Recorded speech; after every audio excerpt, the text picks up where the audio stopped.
ఎందుకంటే నేను చెప్పింది అలా చేయగలరు ఇవన్నీ కూర్చోబెట్టి వీ డిడ్ అవర్ బెస్ట్. అంటే నేనేమనుకున్నాను అంటే క్లైమాక్స్ చేసేటప్పుడు ఇంక నేను సినిమాలు చేస్తాను కూడా లేదో నాకు తెలియదు, కానీ నాకు ఇష్టమైన నిర్మాత, తెలుగు చిత్ర పరిశ్రమకి నిజంగా ఒక అండగా ఉన్న నిర్మాత, I want give my best. నేను అందుకని ఆంధ్రప్రదేశ్ ప్రభుత్వానికి కూడా మన ముఖ్యమంత్రి గారికి కూడా తెలియజేశాను. ఈయన్ని ఫిల్మ్ డెవలప్మెంట్ కార్పొరేషన్కి చైర్మన్ నేను ప్రతిపాదించాను.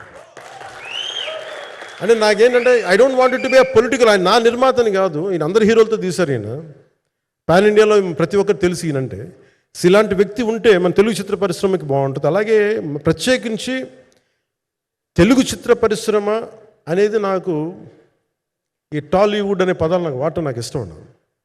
Bollywood, Tollywood, Kollywood, Mollywood. Why should be ape Hollywood?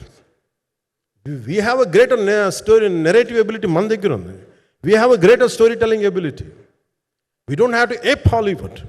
We take the best practices of Hollywood, but not necessarily the name of Hollywood. వాళ్ళకున్న ప్రొఫెషనలిజం మనం నేర్చుకోవాలి, వాళ్ళకున్న కమిట్మెంట్ నేర్చుకోవాలి, వాళ్ళకున్న ప్రొడక్షన్ డిజైనింగ్ ఎబిలిటీ మనం తీసుకురాగలగాలి. సో ఇవన్నీ నేను నా పరిధిలో ఈ రోజున ఆంధ్రప్రదేశ్ ప్రభుత్వంలో ప్రత్యేకించి ఈ శాఖ నా పరిధిలో ఉంది కాబట్టి దానికి ఆయన పేరు ప్రతిపాదించాను. నా ఉద్దేశం ఏంటంటే తెలుగు చిత్ర పరిశ్రమ తెలంగాణలో ఉన్న, కర్ణాటకలో ఉన్న, చెన్నైలో ఉన్న ఏదైనా సరే తెలుగు చిత్ర పరిశ్రమ, భారతీయ చిత్ర పరిశ్రమకి చాలా మంచి జరగాలి, ఇలాంటి వ్యక్తి ద్వారా ఏదైనా చేద్దామని ఒక ఉద్దేశంతో ఆయన పేరు ప్రతిపాదించాను.